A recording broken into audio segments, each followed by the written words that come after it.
When Diana realized it was too late to call, it was already past midnight. She silently prayed it was Marty's phone.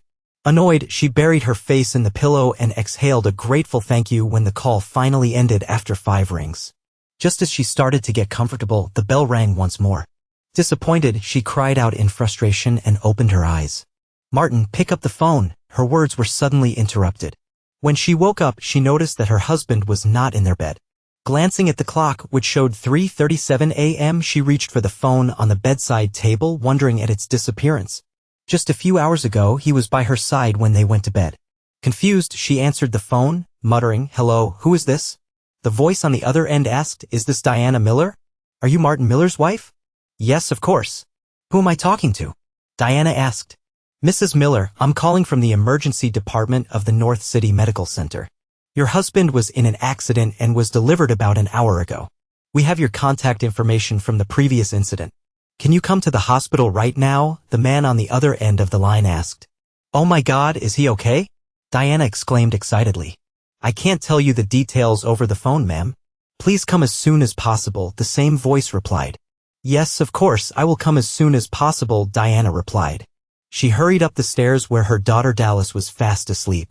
Dallas, named after the city where she was conceived, studied at a local university but decided to live at home to cut costs. Although she enjoyed living in a dorm in her freshman year, she soon realized that living closer to campus would be more beneficial for her studies. "Dallas, wake up," she whispered, gently shaking her daughter by the shoulder. But Dallas was still fast asleep. "Dallas, wake up," Diana's voice broke through the haze of sleep. Dallas sat up abruptly, squinting against the harsh light in the room. Her mother's words slowly came back to her. "Your father was in an accident. He's in the emergency room. You need to get dressed." "We have to go," Diana said. In a panic, Dallas threw back the blankets and jumped out of bed. She hastily pulled her nightgown over her head, ignoring the fact that she was standing naked in front of her mother. Diana was too busy getting out clothes for Dallas to notice. Dallas dressed quickly, anxiety for her father flashing through her mind. She followed her mother out of the room, her heart pounding with fear and uncertainty. After getting dressed, both women rushed to the hospital. Dallas kept asking her mother about what happened, but Diana couldn't find any answers. It seemed like the journey took forever, but in fact, with little traffic, it only took about 10 minutes. When they arrived, they were directed to Martin's room in the emergency department, where they were amazed by his appearance. He was heavily bandaged and did not react in any way to what was happening. Despite their grief, they were given papers to fill out. Even in times of grief, it is impossible to avoid bureaucratic procedures. Dallas pulled her chair closer to her father, seeking comfort in his presence. They sat in silence for about an hour before a man and a woman dressed in police uniforms entered the room. "Good evening, ma'am," the woman introduced herself, identifying herself as Officer Gail Stanton with her partner Robert Hansen standing next to her. "We were the first to arrive at the scene. Is there any news about his condition?" Diana shook her head, her voice full of concern. "No one has told us anything yet, officer. This is my daughter, Dallas." The officers exchanged glances and then turned back to the family. "We need to ask you a few questions," Officer Stanton said softly. "I understand that now is not the right time, but it is important for the investigation. Can you clarify what your husband was doing outside at that time?" the officer asked. "Actually, he was at home with me and we went to bed around 10 p.m. I didn't know he was gone until I got a call from the hospital," Diana said. Officer Stanton asked Dallas, "Ma'am, can you confirm this?" "Yes, we watched a movie on TV which ended at 10 o'clock and then everyone went to bed. I saw Dad go into Mom's bedroom," she replied. "Do you know which movie you watched?" the officer asked. "We watched an action movie with Keanu Reeves," the daughter replied. "Did he have to overcome many personal problems, maybe financial difficulties or marital problems?" the officer asked. "The usual problems that arise in marriage, nothing unusual, but I was puzzled as to why he left the house without warning me." "Were the passengers of the other car injured?" Diana asked. "That's the point, Mrs. Miller. It was an isolated incident," he replied. "Two witnesses claimed that your husband's car was working normally before inexplicably accelerating and crashing into a large oak tree at the intersection of highways 121 and 288. There were no signs of an attempted braking," the officer said. Diana and Dallas were shocked by the officer's assumptions. "Are you suggesting that my husband deliberately caused this accident? We need to inspect the car for mechanical malfunctions that could have caused the accident and also talk to your husband when he regains consciousness." This is definitely a possible factor that we are considering. Are you sure there weren't any problems in the car that you should have talked about? The officer asked. I assure you my husband and I have a strong and loving relationship. I can't remember a single problem that could have caused the accident. I think it's just the result of him losing control or maybe falling asleep, especially considering the late hour. I'm sure there's a logical explanation for this, Diana replied. Diana's tears flowed uncontrollably, preventing her from finishing her sentence. Officer Stanton put one of her cards on the table, urging them to contact her if they remembered any additional information, and quietly left the hospital room. Dallas closed the door to Martin's room and turned to her mother with a questioning look. You didn't tell them. What's the matter? What is it? She asked. No, Dallas, I didn't, her mother replied when her tears subsided. This does not concern them and has nothing to do with the situation. Your father didn't mind. Maybe he'll bring it up when they talk to him. We can only wait and see. The following days dragged on for a very long time. Martin was still in a coma, hospitalized, and under the care of Diana and Dallas. They took turns keeping watch at his bedside, making sure that he was never left unattended. Diana contacted Martin's boss, explained the situation to him, and informed him about Martin's absence from work. The accident happened on Saturday evening, and it was only on Wednesday morning that Martin began to recover. By noon, his eyes had opened, although he still couldn't fully focus. Diana, who was next to him, noticed this change and went to his bed to calm him down. A minute later, a nurse burst into the room, alerted that the monitors showed that the patient was waking up. Diana moved away to give the nurse the opportunity to take care of Martin. Soon his condition began to improve. More doctors entered the room to assess Martin's condition. Seeing the free time, Diana slipped outside to call Dallas and inform her about her father's awakening. Although Dallas didn't respond, Diana left a voicemail with the news. When they began to take away the medical equipment, it turned out that Martin's left arm was broken. Although being right-handed, it did not interfere too much. In addition, his throat was irritated by the tube, so the medical staff provided him with a communication board. The nurse read the message and asked if he was sure. Martin nodded. The nurse hurried out into the hallway while the tests continued. Mrs. Miller, I regret to inform you that your husband has asked that you and your daughter not be allowed to enter his room, she said. Mrs. Miller was stunned and exclaimed, What? He's my husband. I have every right to be with him. I understand, Mrs. Miller, but the patient's wishes come first, the nurse explained. Please let me talk to him. We can sort this out. Diana tried to squeeze past the nurse, but to no avail. In desperation, she had to scream, Martin, please talk to me. What's going on? She screamed. The nurse interrupted her, scolding her for interfering with other patients. Mrs. Miller, please stop shouting. If you want, you can wait outside the ward, but if you try to enter or make noise, you will be asked to leave the building. Do you understand? Diana nodded understandingly, realizing that she had no choice but to comply. 45 minutes later, Dallas arrived at the hospital and saw her mother sitting on a chair at the entrance to the ward. Confused, she asked, Mom, why are you here? Why did Dad forbid us to enter the ward? The mother hesitated before replying, Well, he forbade me, but I don't understand why he forbade you. And why did it take you so long to get here? Dallas explained, I just woke up when Bradley came to check on me. Instead of being with your father, you decided to make love to your boyfriend. I understand that he was unconscious when you left, but it still shows what your priorities are, Diana said threateningly. Dallas replied in an indifferent tone, not at all remorseful for her action. She justified her decision by saying that she needed to relax after a stressful situation, and it worked.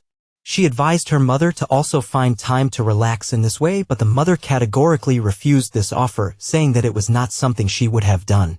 She also stated that now is not the time to discuss this issue as it is disrespectful. Dallas couldn't help but laugh at the irony of the situation. A tall, stunning brunette appeared at the knock on the door, dressed professionally but not like a doctor. Despite this, her badge identified her as Dr. Lasser, a mental health specialist at the hospital. Good morning, Mr. Miller, she greeted him. How are you feeling? I think as good as expected. It's been 9 days since the accident. He finally found the ability to speak. The outdated board was no longer used. He asked about the date of his discharge but did not receive a clear answer. Despite this, the hospital asked me to talk to you. Is this acceptable? The doctor asked. Do I have a say in this matter? He asked. Not if you want to be discharged as soon as possible. In order for you to leave, I have to discharge you, the psychiatrist replied with a puzzled grin. Then let's get started. Dr. Lasser pulled a chair up to the bed and sat down, elegantly crossing her long legs. After a few minutes of looking through the papers, the doctor spoke. So it looks like you were hospitalized a little over a week ago after an accident with a large tree. I also noticed that you asked your wife and daughter not to visit you, and this leads me to believe that there may be some connection between these two events. Martin nodded back. She cheated on me, he confessed. The nurse sighed, acknowledging that infidelity, unfortunately, is common but rarely leads to such extreme measures. Is there anything else in this story? What is it? She asked. Martin sat in silence for what seemed like an eternity. The last thing he wanted to do was open up about his feelings, especially to a beautiful woman like Dr. Lasser. He wished he had an older male therapist he could trust, but Dr. Lasser remained calm and understanding, giving him a chance to collect his thoughts. Finally, after what seemed like an eternity, Martin found the courage to speak. I think I was depressed, he admitted quietly. There was no official diagnosis, but I just felt good, probably lost. I haven't had the desire to engage in intimacy for over a year, Martin said. It all started after that incident, right? The doctor asked. She probably knew about his medical history, she probably had access to all the records. She just wanted him to admit it, to tell the truth. It wasn't even an accident. I was a passenger in the back seat when we were hit from behind. My boss was in the front passenger seat and his boss was driving. There were no airbags to protect us, he began. I didn't expect to get such severe damage, but unfortunately it happened. I accidentally hit my head on the seat in front of me, which I believe was the cause of the injury. According to the report, I received a blow to the head and a slight concussion. Despite numerous tests and medications, the doctors were unable to give a clear explanation for my condition. It seems that a part of my brain has been damaged, as a result of which I cannot achieve arousal. In general, my wife became dissatisfied with our intimate life, which eventually led to her having an affair. This situation had been wearing me out for 7 or 8 months before the events of that evening happened. We tried to solve our problems in other ways, but in the end it wasn't enough. I know that there are certain types of assistants who can help in situations like this. I've already had the experience of intimacy, although I admit I'm a little embarrassed to talk about it. At first, we hoped that everything would work out and fantasized about spending the whole weekend in bed together, enjoying each other's company. Unfortunately, this never happened. In the end, she began to seek satisfaction elsewhere without telling me in advance. I only found out about it when I unexpectedly returned from work ahead of time. It may seem like a platitude, but it was a shocking revelation. She was at home not only with her lover but also with my daughter and her boyfriend. There was disbelief in Dr. Lasser's voice when she asked, "Did they do this together?" Fortunately, no. Diana and Bill were in the bedroom and Dallas and Brad were in the living room. That's how I found out about my wife's infidelity and that my daughter was aware of it and didn't seem to mind it, he replied. That was the reason you forbade your daughter from visiting you, right? She asked. Yes. Oh, and if I haven't mentioned it before, Bill is Brad's father. We met him by chance as the father of our daughter's boyfriend. Later it turned out that it was our daughter who recommended Bill to her mother. This revelation came as a surprise to me. Have I discussed this situation with them? Not quite. I was thinking of approaching Diana, but I have already witnessed more of my daughter's personal life than I would like, so I decided to leave. The explanation that followed was not at all what I expected, he said. She regretted that I was aware of the situation but stressed that if I could not meet her needs, then she would have to look for a permanent partner. She preferred to have someone by her side all the time rather than being in constant search of a new partner. Bill, who was single and had similar needs, became her chosen one. What could I do in response? Indeed, I couldn't give her what she needed in terms of physical intimacy. It wasn't her fault and she was just doing what was necessary for her own well-being. If she had hypothetically asked you about it beforehand, would you have answered yes? The doctor asked. I've been thinking about this question for a long time, torn between my love for her and my own happiness. In the end, I realized that I couldn't go through with it. We made vows and promises, including a commitment to support each other in sickness and in health. I couldn't betray her, and I couldn't accept the thought that she would do the same to me, he replied. Despite this, did she continue to date him? The doctor asked. Now that I found out about it, she turned out to be less restrained. I can't say for sure if she started doing it more often because I didn't know how often it happened before, but it used to happen only during the day when I was at work. Now that includes weekend shopping, some of which she obviously spent with Bill, he replied. It must have been difficult, the doctor asked knowingly. It doesn't even come close to describing the situation, and yet I felt powerless to do anything. She deserved a full-fledged intimate life, he replied. But I couldn't handle it. The weight of it was suffocating me. Let me tell you about the evening of the accident. The whole family gathered to watch a movie on TV. I tried to hide my heartache by keeping her locked up. It seemed to me that it was better not to burden Diana and Dallas with their worries. As they exchanged kisses and hugs before going to bed, I received a simple good night from Dallas. At that moment, I realized that she had lost all respect for me as a father and a man. It was hard to blame her for such actions, considering that I didn't think too highly of myself either. Like Diana, I went to bed as usual. The monotony of what was happening was almost suffocating. Every evening, everything happened the same way. As soon as Diana fell asleep, I dressed quietly, took my wallet and keys, and went upstairs to check on Dallas. When I saw that she was sleeping peacefully, I kissed her and said goodbye and then went to the car. As I got into the driver's seat, I couldn't help but notice the airbags, a reminder that there is protective equipment in the car. I believed that if the blow was strong enough, nothing would change. I didn't have a definite plan. I just drove aimlessly around the neighborhood. When I first came across a large oak tree, I noticed the absence of obstacles and a clear path. After circling around it once more, I headed towards it. The man finished his story.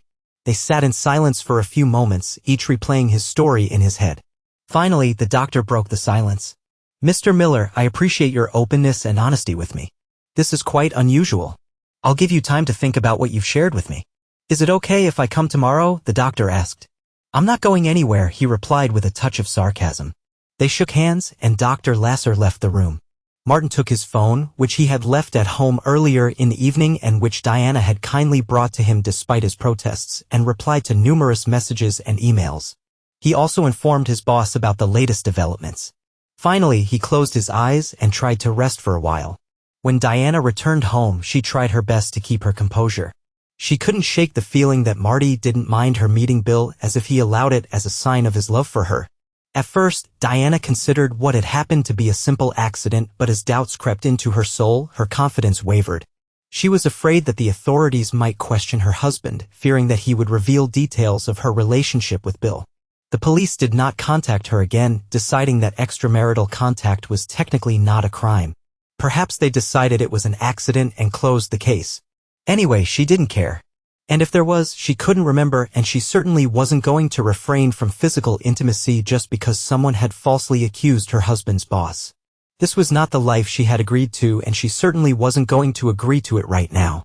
When Martin returned home, she decided that she would be more attentive to his feelings and more restrained in dealing with Bill, but she wasn't going to give up. The next morning, Dr. Lasser came as promised. Martin noted the changes in the doctor's appearance, but unfortunately Marty remained withdrawn. "How are you feeling this morning, Mr. Miller?" Dr. Lasser asked. "Nothing has changed since yesterday, doctor. I'm ready to go home, but it looks like the decision is in your hands," Martin said. "Well, at least partially. Unfortunately, according to state law, you must be detained for 72 hours.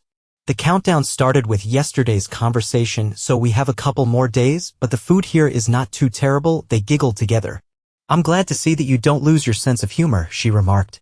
"Me too," came the reply. "It has been quite a long time, or rather several months, since I really felt like myself. I used to be quite a joker and often got on Dallas's nerves with my antics," he replied. "Have you had any disturbing thoughts lately? Maybe there are some hidden dark corners in your mind that we have yet to explore?" the doctor asked. "You see, Doc, everything has changed. I've been struggling with feelings of depression for a year now, but recently those feelings have changed. Now, instead of sadness, I am filled with anger and disappointment. I feel that Diana and Dallas have let me down, especially Diana, but first of all, I am disappointed in myself for not showing self-control and not letting my wife know that her behavior is unacceptable. Will I take a position now? Definitely. Although the idea of divorce is very tempting, I am aware of my role in making it happen. If she agrees to end her relationship with Bill, I am ready to go to a psychologist and work on restoring our marriage," he said. "I have to pay tribute to your tenacity, Mr. Miller. It is not often that I witness such an amazing transformation in such a short period of time," the doctor noted. "During the time that I spent here lying down before our meeting, I had enough opportunities to reflect on my thoughts. I am grateful for the chance you gave me to share them with someone, which allowed me to clarify and organize my thoughts," he replied. "Your behavior in this situation was truly outstanding, Mr. Miller. That's why I decided to end our conversation for today. I'll drop by tomorrow for a final conversation, but I don't see any reason why you can't leave as planned," she concluded. "I can't wait for this, Doc," he replied. Marty knew that if he wanted change, he had to start by acting like change was inevitable. The airbags proved to be extremely effective and exceeded Marty's expectations. The most difficult aspect of the accident was the concussion he received, which required a long rest in a dark, quiet room. Turning off the TV and turning on calm music, Marty's wife and daughter surrounded him with care and attention. Everything went smoothly for a little over a week until Diana suddenly announced that she needed to go shopping.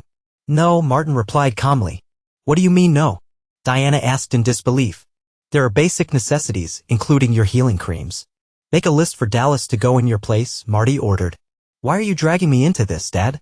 I already have plans for a meeting with Bradley," Dallas protested. "Well then, you have extra motivation to make purchases faster, don't you?" Marty replied. When Diana reluctantly started making a list, he added, "This is hilarious, Martin. You can't just barge in here and disrupt everything. Dallas and I have our own rules and only I go to the store, period." "Do you really think I'm naive, Diana?" he asked. "Naive? No, Marty, that's not what I meant. Why are you suddenly doubting me?" she asked indignantly. "Do you really think I don't understand that these grocery shopping trips are just an excuse to see Bill?" he sarcastically remarked. "I've never come home without groceries yet, Martin." "Never," Diana replied angrily. "Of course, it's a great alibi, but you've been away too long, and I see right through you," Martin summed up. "When you avoid looking me in the eye, when your outfits don't seem right to you, when your makeup looks a little wrong, it means that something has changed," he said. The time spent with Bill was a thing of the past, and Diana's shocked expression only emphasized this fact. At that moment, Dallas couldn't help but feel a newfound respect for her father. "Marty, please, we've already talked about this," she pleaded. "I will try to be more careful in the future. I think I was being too casual, but I'm not going to let that stop me. I have every right to a full-fledged, intimate life, and I intend to lead it," Diana exclaimed. "Don't our marriage vows mean anything to you? Each other in sickness and in health, leaving others is not an option when faced with difficulties," Martin said. "And yet you're here, preferring to date someone else. It's time to make a choice. Either you end your relationship with Bill and work on our marriage with a psychologist, or on Monday I turn to a divorce lawyer," he said threateningly. "You have no right to suggest such a thing, Martin Miller. Don't even think about threatening me. If only I could have intimacy with you and no one else," Diana screamed. "It's unfair to accuse me of something I have nothing to do with. Just because you had an accident doesn't mean that my love life should be ruined. I refuse to accept it. Instead, I'm going to go shopping, meet Bill, and attend to my own needs. If you want to discuss it tonight, we can, but don't try to control or limit my actions," she said. Saying this to her husband, Diana ran out of the house, slamming the door with such force that the windows shook. The silence that followed was disturbing. Father and daughter exchanged worried glances, after which Martin retired to his room. Dallas Miller was worried about the future of her family, in particular about her parents' marriage. Her father had never come into conflict with her mother, and although disagreements between them were not uncommon, nothing seemed so serious. Deciding to leave this matter between her parents, Dallas felt a sense of anxiety creep into her soul for the first time in her life. Unable to do anything, she gathered her thoughts and headed for Bradley. Part of Diana secretly wished that Marty would never fully recover because she wasn't sure she could let Bill go. Bill was domineering and dominating, qualities that didn't quite suit her.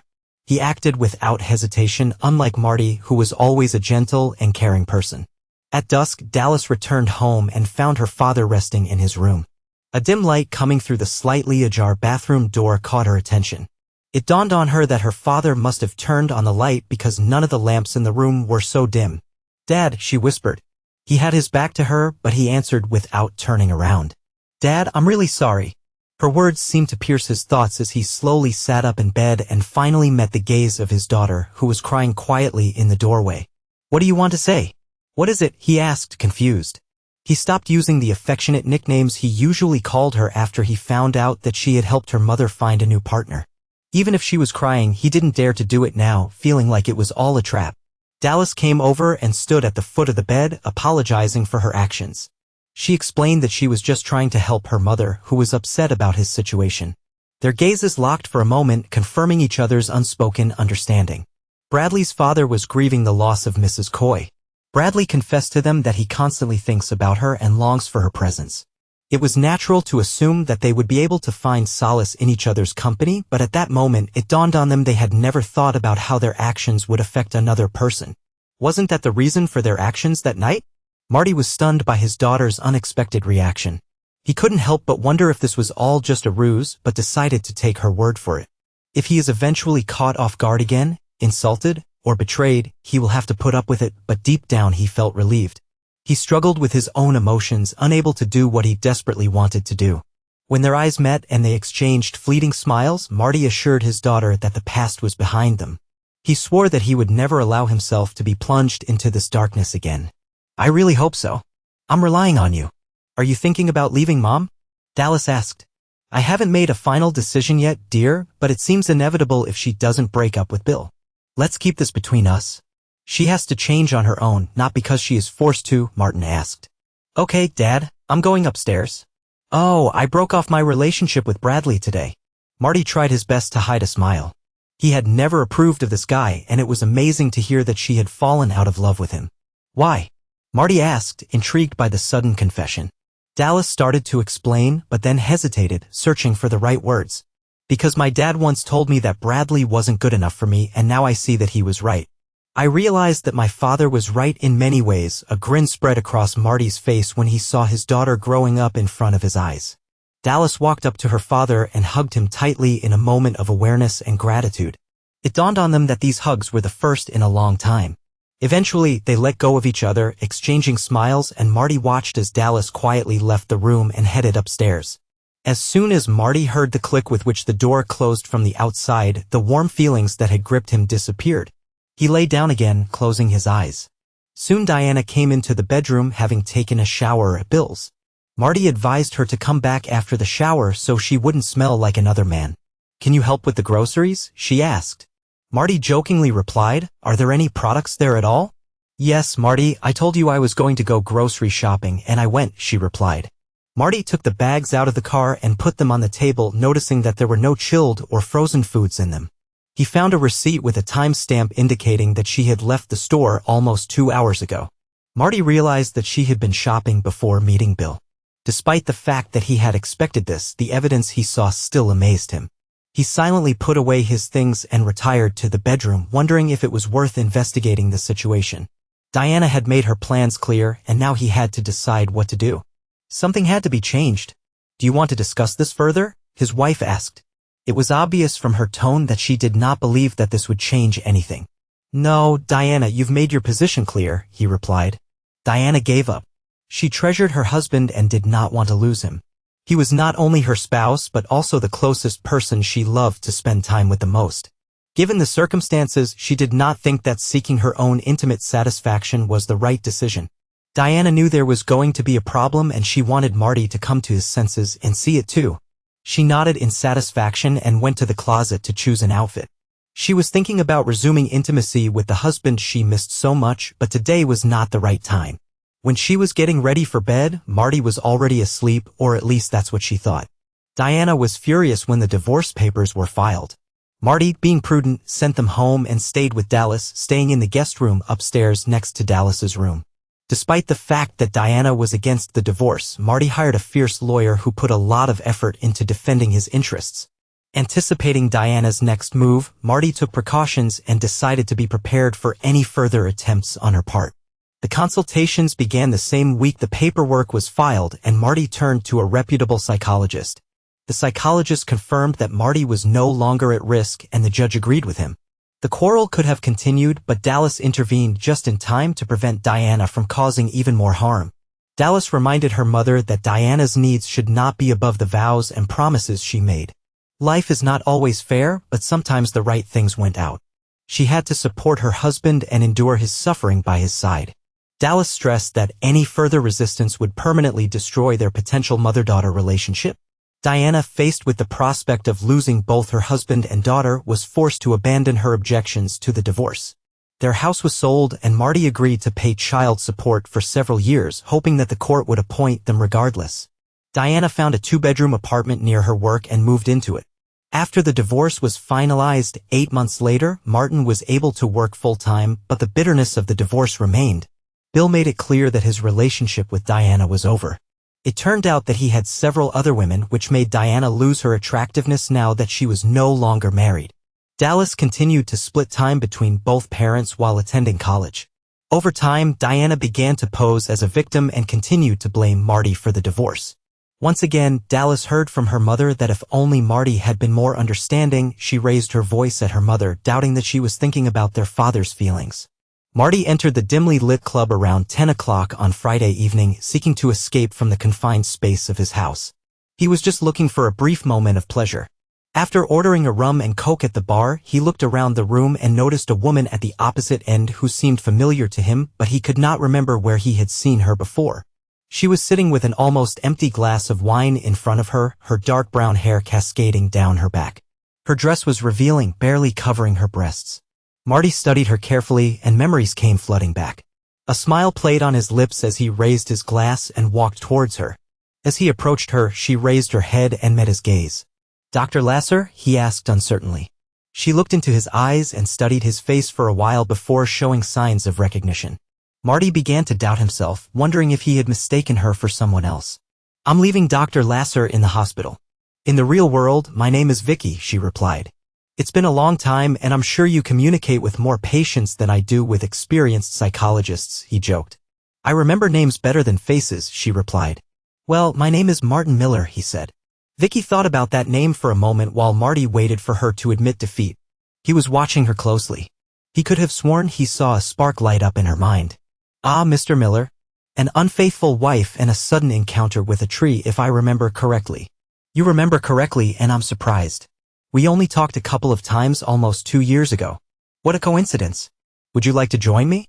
Marty motioned for the bartender to pour them another glass. "Thank you. I'm glad you're here. What brings you here tonight?" "Are you dating someone?" she asked. Marty asked, "Are you still married?" "I'm trying to get married," Vicky replied with a twinkle in her eyes, hinting at her true intentions. Marty raised an eyebrow. "But I could swear that not so long ago I saw an amazing ring on your finger," Vicky sighed. "Maybe it was there once. My divorce has recently been finalized.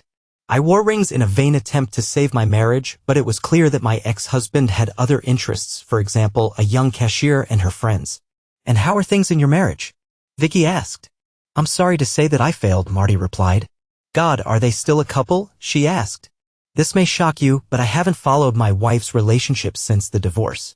"I have no idea," he replied. "And please call me Marty, Martin, anything but Mr. Miller," he begged, laughing. "What did your wife call you?"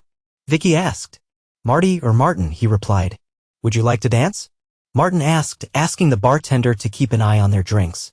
Taking Vicky by the hand, he led her to the dance floor where they quickly found their rhythm to the cheerful music. When one fast song was replaced by a slower melody, they continued to dance, clinging to each other. Vicky put her arms around Martin's neck, and he held her tightly to him, swaying to the beat of the music. As a man, Martin couldn't help but notice the lack of a bra as soon as he saw Vicky. Their eyes met for a moment before she rested her head on his shoulder. They remained in each other's arms when the second song began. Martin was fascinated by the feeling of intimacy with the stunning, fragrant woman. When the song ended, Vicky took advantage of the lull to express her feelings. "Martin, I'm tired of dancing, but I also feel incredibly lonely," she whispered softly in his ear. "Why don't you take me home and do something about it?" Martin gently took her hand and led her back to the bar, paid the bill, and informed the bartender that the drinks were over. The bartender, not at all embarrassed, nodded understandingly. Since she arrived at the club in an Uber, they got to Martin's car and he drove them back to his apartment. When they were seated, Martin asked, "Vicky, I know it's a little late to ask, but how much have you had to drink?" She replied, "Just 1 glass of wine at the bar before you arrive." "What's on your mind?" "Don't worry, Martin," she whispered. He drove into the underground garage and took the elevator to his floor. Vicky snuggled up to him all the time and they shared a few passionate kisses. As soon as the door closed, Vicky quickly took off her dress, exposing herself. "Oh my God, Vicky, you look amazing," Martin exclaimed. "Thanks, Martin, but are you going to just stand there and watch?" "No way. I'm not here just to watch," he told Vicky with a mischievous smile. "But first, show me your bedroom," she asked. Martin took her hand and led her down the hall, grateful that Dallas had gone to her mother's for the weekend. "Do you have any contraceptives?" Vicky asked when they entered his room. Martin nodded, took out a small supply from the bedside drawer, and put them on the bedside table. After more than an hour of intense and passionate lovemaking, they finally returned to reality. Martin was lying on his back, and Vicky was curled up next to him, feeling full and satisfied. They did not fall asleep completely but were in a state of relaxation suspended between sleep and wakefulness. Martin felt Vicky lift her head. "Martin," she whispered. "Yes," he muttered as soon as he woke up. "I just remembered that the story mentioned a problem with making love. Do you remember that?" Martin laughed softly. "Oh yeah, now it's not a problem. Vicky's brows furrowed. What happened? Martin explained. A few months after the tree incident, I started to feel, well, different. The tingling sensation is the best I can describe. I think these are the feelings that arise when a paralyzed limb begins to come to its senses. This feeling lasted for several weeks. Despite the fact that we were still technically married, my wife and I had been living separately for some time. I did not consider it necessary to explain this situation to her since it did not concern her. Over time, I began to experience morning cravings more often, sometimes even during the day, he said. After 8 to 9 months, everything returned to normal. The doctors did not have a clear answer on how to explain the sudden improvement. Despite numerous tests and scans, they were unable to identify the specific cause of the changes. In the end, they decided it was a mysterious brain quirk. Maybe hitting a tree somehow fixed the situation. The truth remains unclear. It could have been a combination of a blow and the natural healing process of the brain. The exact reason may never be fully understood, he concluded. Then I consider myself lucky. I think it's okay if I stay the night, Vicky asked. So we're planning to get intimate again in the morning and then have breakfast together? Martin asked. When they were ready to rest, Martin asked one last question. Vicky, do you think you're ready for a serious relationship? There was silence, and Martin worried that he might have made a mistake and scared her. He half expected her to get out of bed and ask for a ride home, but there was no doubt about her attraction to him. It wasn't just her looks that attracted him. She had a sharp mind, and he found her company pleasant. It wasn't love yet, but after the divorce, she became the first woman he truly considered. Can we discuss this in the morning? She asked. Of course. Good night, Vicky. Good night, Martin. Vicky woke up before Martin and saw that he was sleeping peacefully. Deciding to let him sleep it off, she took a shower and then went to the kitchen to cook breakfast. Martin's question caught her off guard as she was getting ready for bed. Although she was definitely attracted to him, the main thing for her was just to have fun. For several months now, she had been telling herself that she was quite happy with the absence of a romantic partner, and in many ways, it was true. With a steady job and friends, she didn't necessarily need a man, but deep down, she couldn't deny that she really wanted to communicate. But what would a decent man say when she told him the truth? Martin woke up to the smell of something delicious. He went into the kitchen and saw Vicky in the shirt he had worn the day before and an apron. I was going to make you breakfast, she said. It's too late, Martin replied with a smile. Well, you can invite me to lunch instead, Vicky told him. Take a quick shower and breakfast will be ready when you return. 10 minutes later, Martin joined her in the kitchen while she was arranging the plates on the table. An omelette, several sausages, and a slice of buttered toast appeared. I didn't know there were sausages in the freezer, Marty replied, laughing. I was hoping they could still be eaten, Vicky jokingly said. Martin tasted a piece and said it was very tasty. Breakfast was relatively quiet. Martin tidied up the kitchen while Vicky kindly cooked. They made small talk until they finished eating and loaded everything into the dishwasher. He looked at Vicky and asked, Are you ready to talk? She hesitated for a moment before answering mostly. Listen, Vicky, he began. I don't want to complicate the situation or invade your privacy. If you only want a physical relationship, I'll understand. You don't owe me anything. She nodded in agreement. I just need to talk to you about something. Can we do this in the bedroom? I feel calmer there. They intertwined their fingers and went into the bedroom where they sat opposite each other on the bed. Vicky squeezed Martin's hands tightly. Martin, despite the fact that we met in person only last night, I already consider you a wonderful person and I really like you. But I have to tell you something important, she began. I told you that my husband left me for a younger woman, and it's true. But the real reason he left is that I can't have children. He wanted to have his own family and didn't want to consider adoption. That's why he left in search of someone who could give him the desired children. He considered the absence of his own children to be a manifestation of inadequacy and me to be its cause. As for his feelings after the divorce, I can't say for sure, Vicky finished sadly. I'm already over 40. I have an adult daughter, so having children is not a hindrance for me, Martin replied. It's nice to hear that. I also want to be honest about what I'm not proud of. After the divorce, I was overcome by a feeling of self-doubt. I was getting old, and my husband had just left me for a woman almost half my age, Vicky began to explain. I'm 37 years old if you're interested, she said cheerfully. The thought crossed his mind, but he never brought it up. They both laughed a little. I also felt a sense of incompleteness, if that makes sense. To be honest, I didn't feel like a real woman. How could I be considered a woman if I couldn't bear children? I understand the skepticism, but that's how I really felt at that moment. And then I decided to prove my femininity, Vicky continued. If I couldn't satisfy my desire to have children, I decided to satisfy my desire to please men, often strangers. I adopted the image of a femme fatale and never refused an invitation to go home with someone who interested me. This went on for several months until I realized that it was harmful and sought help from a psychotherapist. Despite this, I continued to behave in this way, although not so often, until I reached a tipping point when I was able to free myself from it. "Have you been doing something like this?" she asked. He tried not to make any judgments and did not want her to feel judged too. But last night, she was undoubtedly as alert as a cougar. It was a fact. As a woman, I have needs and sometimes I go outside to satisfy them. But now I have become pickier in my choices, she explained. There were many times when I returned home alone and took the situation into my own hands, she said. "I suppose I should be grateful that I meet your standards," Martin said. "Martin, I really appreciate the time we spent together and I appreciate your honesty. I would like to continue our relationship, but I want to be honest about my past experiences. I have recently been tested and fortunately all the results were negative. Currently, I do not use contraceptives, but if necessary, I can provide a certificate from my doctor. I think it would be nice for both of us to get tested and commit to being the only one for each other," Vicky said, and the words flew out of her mouth in a hurry. Martin sat in thoughtful silence for a few moments, making Vicky feel anxious and at the same time hopeful for his answer. "We are becoming more and more familiar, and it can be difficult to open up to someone new. But I decided to take a chance and open myself up. I am grateful that I did this because now I have found a person who truly understands me and makes me happy. Thank you for sharing your story with me, Vicky. It helped me understand that I am not alone in my difficulties and that there is hope for a bright future," Martin replied. "Many women experience a decrease in interest in sexual intercourse and prefer asexual forms of attachment. I thought that I would have to look for a woman much older than myself or wait a few years to find someone who would share my desires. When my libido recovered and everything seemed to be back to normal, I still didn't feel the best. I felt pressure to prove my masculinity by pursuing women for physical intimacy," he candidly shared.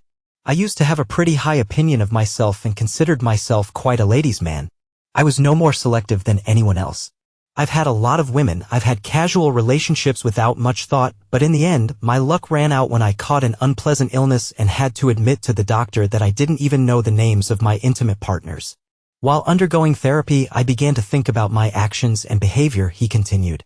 "I haven't had an intimate relationship with a woman without protection for a long time, but I'm ready to take the test and commit to being the only one," he finished. "Well, shall we try?" Vicky asked, blinking her eyes as she already knew the answer. "I'm sure we'll try," Martin replied to her rhetorical question. By lunchtime, Martin had run out of protective equipment. The expected meeting with Diana occurred after Martin and Vicky had been dating for about 3 months. Vicky and Dallas had a strong relationship and they got along great. Although Marty and Vicky had their own house, they practically lived together and it was clear to everyone that marriage was not far off. They decided to go to a club designed for a more adult audience where a DJ played tunes and the atmosphere was conducive to intimate conversations at tables. Martin and Vicky chatted animatedly while sipping drinks and enjoying each other's company. The evening started off just fine. Vicky was surprised when Martin's smile disappeared and his gaze shifted to her curiously. She followed his gaze and saw Diana approaching their table. Martin's expression turned neutral as Diana's face lit up with a grin. Despite the passage of time, Diana still retained the bitterness of their divorce and was sure that she had done nothing wrong. The fact that she satisfied her intimate needs with another man when her husband couldn't satisfy them didn't make her feel guilty. Therefore, when she approached the table, her intentions were far from friendly. "Marty, I'm so glad to see you," Diana said, sarcasm in her tone. "Diana, this is Vicky." "Vicky, Diana is my ex-wife," Martin reluctantly introduced them, wishing he didn't have to do this. "Nice to meet you, Diana," Vicky said. "I must admit, I haven't heard anything about you," Vicky replied politely. Diana's response was full of bitterness as she reminded him of their previous divorce. "Yes, we got divorced. It's been over a year. My life is no longer your concern," Martin stated firmly, hinting that she should leave them alone. Diana quickly apologized, admitting that she didn't want to interrupt their date. But then she added, "Vicky, I have to tell you something." "What?" Vicky asked, looking at Martin and then returning her attention to Diana. "I would not recommend that you continue to communicate with him. We broke up because he couldn't satisfy me in bed anymore." Martin stared at Vicky, waiting for her answer. Vicky stifled a laugh and raised her eyebrows at Martin in disbelief. "Is it true? You've never talked about it?" she asked. Martin just shrugged, letting Vicky take the lead in their conversation. Diana believed that she had managed to destroy Marty's relationship as he had destroyed it with Bill. She was sure she had the upper hand, but her joy was fleeting. Remembering a recent meeting, she realized that what she had mistaken for a wish was actually something completely different. Her smile faded quickly when she saw Vicky and Martin exchange knowing glances. Diana was left perplexed by this turn of events. "Wait, what's she saying, Marty? Are you saying this damn thing really works?" Diana exclaimed. It turned out that Dallas kept Martin's personal life a secret from her mother during their chance meetings. Diana, as always, took the news like a champion. "But how is this even possible? Have the doctors finally found a cure?" she asked in disbelief. Martin and Vicky were silent, watching Diana's growing agitation. "Come on, Marty. This question caused the collapse of my marriage." Diana could not calm down. "I think I deserve an explanation of what went wrong," Diana demanded. Martin's smile faded. "Diana, it was your actions that led to the breakdown of our marriage, not my condition. You made a decision that eventually led to the breakup of our relationship, and as for what I do now that we're divorced, that's my business. You have no right to judge or demand answers from me. Yes, you can point your finger and say that my choice played a role in our breakup, but I wouldn't behave like this if things were different.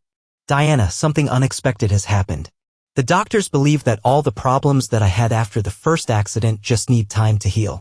If you had been patient and supported me during my illness as our vows promised, we would still be together," Marty said.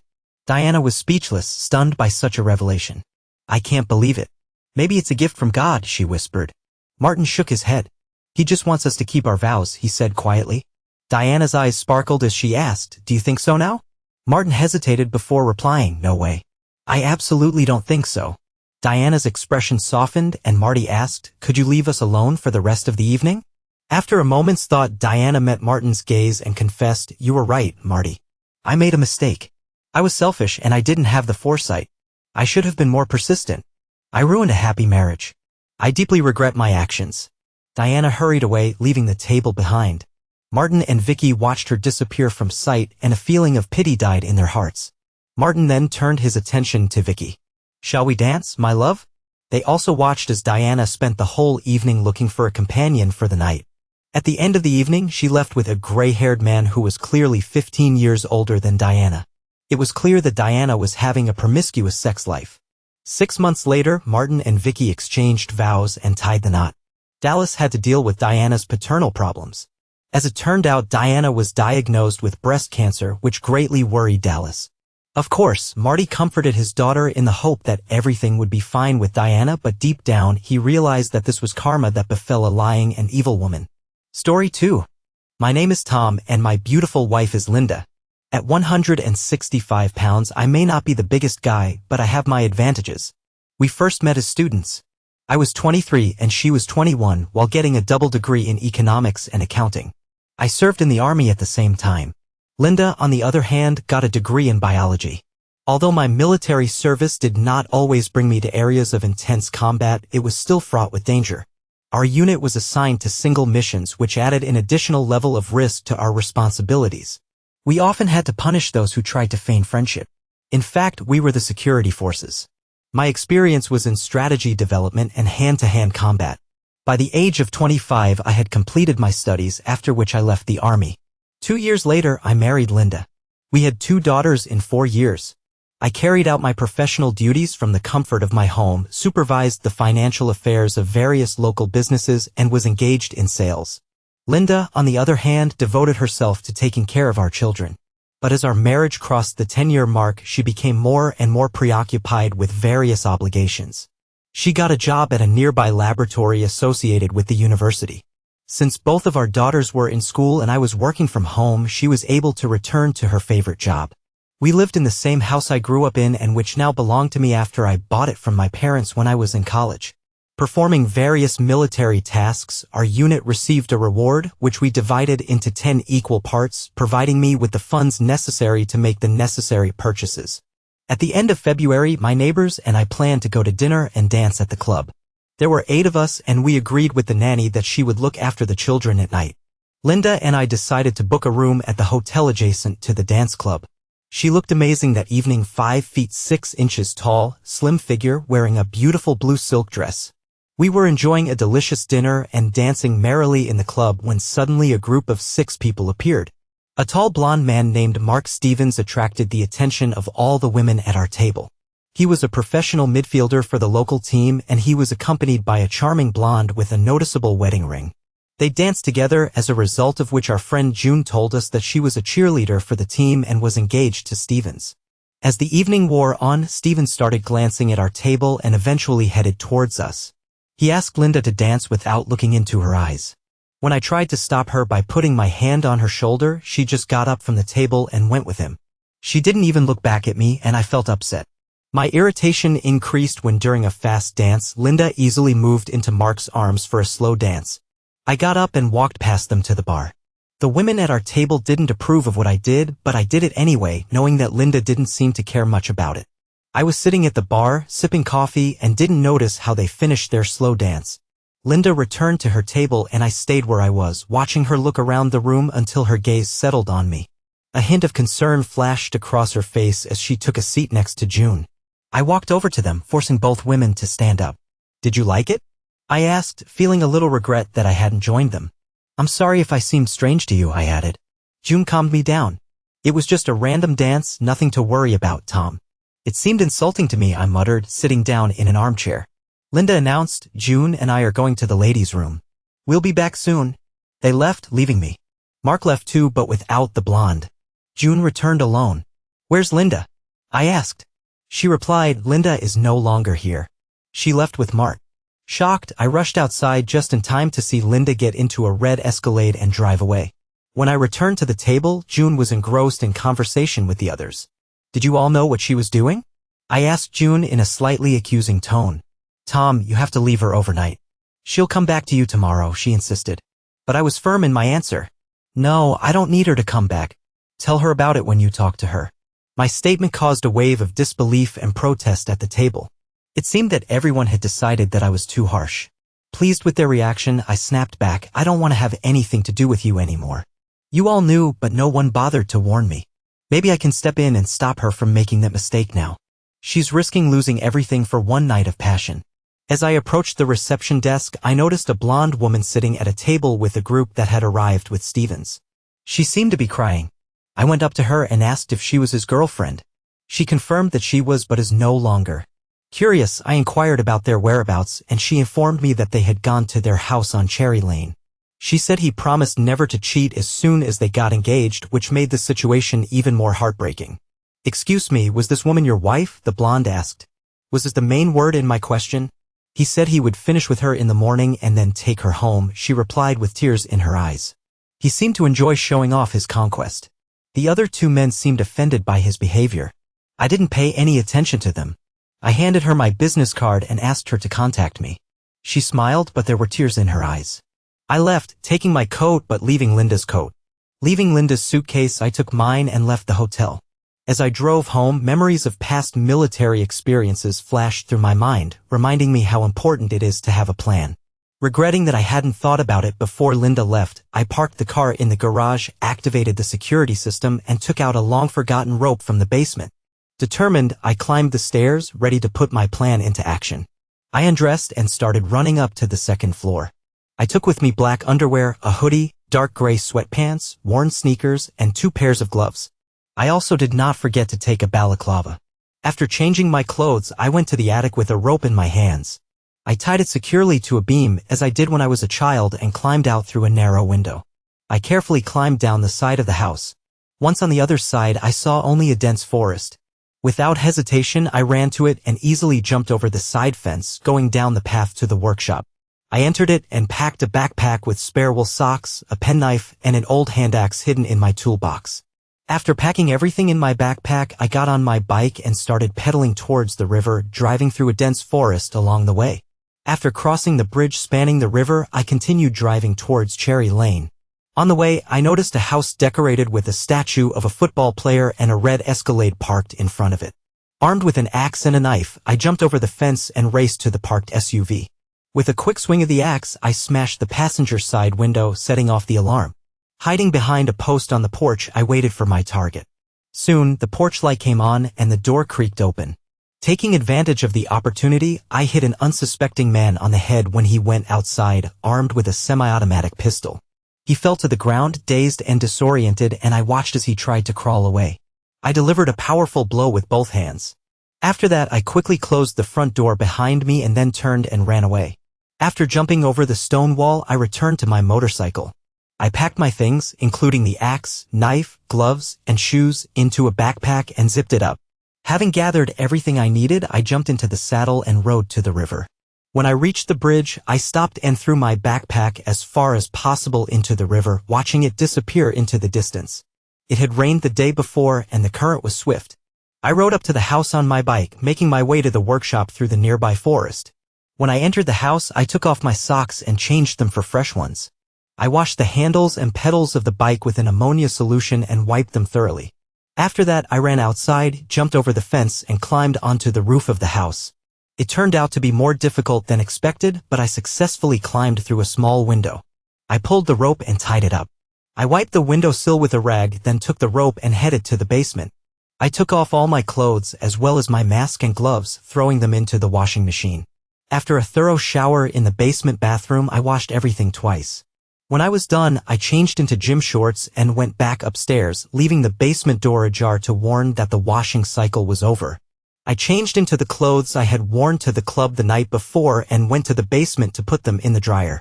While they were drying, I went back upstairs, made some snacks, and poured myself a glass of whiskey. I sat down for a moment, thinking about the events of the previous night. When the dryer buzzed, signaling that the clothes were ready, I took them back upstairs and carefully put everything in its place. The balaclava, as always, was in its place at the back of the closet. Looking at my watch, I saw that it was already 2:50 a.m. As soon as I entered the house after leaving the club at midnight, I went downstairs and settled on the couch with a glass of whiskey. The next moment, I was already dozing. I was suddenly woken up by the sound of the doorbell at 6:02 a.m. I involuntarily looked at the door camera display and saw two people outside the door.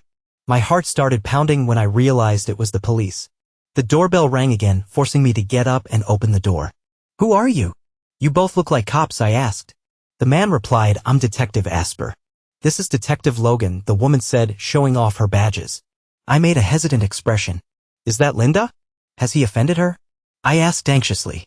"No, she wasn't physically hurt, but Mr. Stevens was attacked," they explained. "Can we go inside?" I invited them in. "Where's Linda? Did you take her with you?" I asked. The white detective replied, "No, she's in the hospital being treated for shock." I paused for a moment, meeting their gaze. "Have a seat," I invited them. I gestured to the sofa, but they were both sitting on separate hardback chairs, so I settled on the sofa myself. "You have to explain what happened," I insisted. "What have you been doing since your wife left the club with Stevens?" Logan asked again. "Just tell me the truth," Asper demanded. "I went back to our hotel room, packed my things, checked out, and ended up here," I confessed. "I ended up completely drunk on this couch." "You woke me up from a dream," I replied. "Is there anyone else here?" the detective asked. "No, the kids stayed with the babysitter overnight," I replied. "Have you contacted anyone? Have you sent a message to anyone to show that you are here?" Asper asked. "No, I didn't leave," I replied. Asper looked around the room. "I noticed that you have a security system. What does it include?" he asked. "It protects all the doors. I suppose I can demonstrate my presence here. Shall we go upstairs?" I suggested. They escorted me to an upstairs office where I sat down at a computer desk. After showing them the system, I uploaded the data from 6 o'clock in the evening until their arrival. While they were watching what was happening, I gave them a brief overview and showed that the system is configured to control all three doors: the front, side, and sliding patio doors leading to the pool. The side where there was no door faced the forest and had two large windows that were closed, making it a blind spot for observation. "We will have to take this computer with us," I was informed. Logan explained. "Because if you had intervened, everything could have been hacked before we arrived." "Okay," I replied, "but I can't lend you my computer for more than a day. I need it for work." Logan reassured me. "I have a replacement, but it won't be as reliable. Believe me, I will transfer everything to this external drive, including what you need." Logan successfully completed the task, allowing the others to explore the area and at the same time emphasizing the importance of staying together. They took some pictures and left. The time was 7:10 a.m. I contacted Linda's parents, John and Stephanie, who lived next door but were now at their lake house. I told them about the situation and that according to the police, Linda is in the hospital in a state of shock. John was shocked by Linda's action, and Stephanie seemed less surprised. Stephanie asked, "Are you going to visit her?" "I'm sorry, but that's the reason I came to you. I'm not interested in talking to her after what she did. It's unfortunate that the man was attacked, but it's not my responsibility. It seems that he already has experience of such behavior. When she gets out of the hospital, she has to stay away from me and the house. We can arrange for her things to be moved," I said. John replied, "Why don't you find a new place to live? She can't stay here. The children grew up in this house. This is my place, not the property acquired during our marriage," I replied. John, the lawyer, had to try to resolve the situation. All that remained was to wait. "It's pretty cruel, Tom," he said. "Not as cruel as what she did to me," I replied, and the conversation came to an end. After that, I called my parents in Florida to explain the situation as best I could. They were also shocked by Linda's behavior. My dad turned on the TV and said there was news about Stevens. Apparently, he was attacked and died in his house. This news did not come as a surprise to me. At that moment, the phone rang. The landline phone rang, and Judy's voice came on the line. "Tom, where's Linda? We heard that Mark is dead." Tom's voice was cold and distant. "She is in a state of shock in the hospital, as the police told me. Have you seen her? Which hospital is she in?" Judy's concern was obvious. "I don't know. I'm not going to visit her," I replied callously. "Don't do that. She needs your support," Judy pleaded. I chuckled mockingly. "She will never get any support from me. I don't care if her big night was ruined. I'm going to visit her," Judy declared. "You're a pig. Did you attack Mark?" She spoke. "No, but I don't regret it." There was bitterness and anger in my voice. "Goodbye," Judy said and ended the conversation. After taking a shower and tidying up, I went to the babysitter to pick up the kids. It was already 8 o'clock. To my surprise, the babysitter was not informed of our plans for the evening. When we got home, the kids asked about Linda. I told them that she would not be joining us today as she had other things to do. We decided to spend the day usefully without her and prepare for the football match.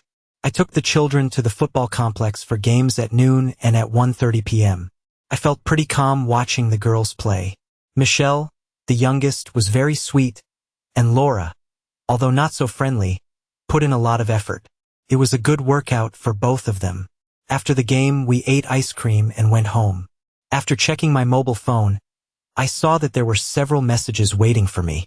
I didn't turn off the sound while I was spending time with the girls. One message was from Linda's parents. They informed me that she was unconscious at St. Jude's Hospital. The other was from a doctor at the hospital who asked me to call him. The last message was from Judy. She informed me that Linda is currently at the police station and refuses to talk to anyone. After advising me to stay calm, she offered to bring the girls to her. I informed the girls that their mother was in the hospital, not physically injured but emotionally upset because of the incident that happened the night before. They were interested to know what had happened, and I reluctantly revealed the truth. The night before, their mother went to the house of a famous football player to have an intimate relationship. It seemed to me that it was better to let them find out about it from me. Later, the football player was attacked, but it wasn't the woman they thought it was. She must have run into the attacker because she is now in the hospital in a state of shock. The girls hesitated to visit her, but I convinced them to pack up, and we went to the hospital. I contacted the doctor, Laura Thompson, who informed me that Linda was in poor condition and was in a catatonic state. When I asked if it was possible to bring the children to her, the doctor hesitated. Then she asked if I was going to visit Linda. I confessed that I didn't want to see her at all. "I suppose you understand the situation, but I can take the girls with me if you think it might be useful," I said. "Have they been informed of the details of the incident?" the doctor asked. "Do you mean the intimate relationship between Linda and the football player?" Yes, I brought them up to date. They are aware and ready to accompany me if it helps Linda, I replied. Okay. Let's meet in room 311 in half an hour, she suggested. We went into the indicated room where we ran into Dr. Thompson, a psychiatrist in his 40s. After our conversation, she turned to the girls. She informed them that their mother was in a state of shock and seemed disoriented. She suggested that meeting the girls might be useful. With some trepidation, the girls agreed. I walked them to the door and looked into the room.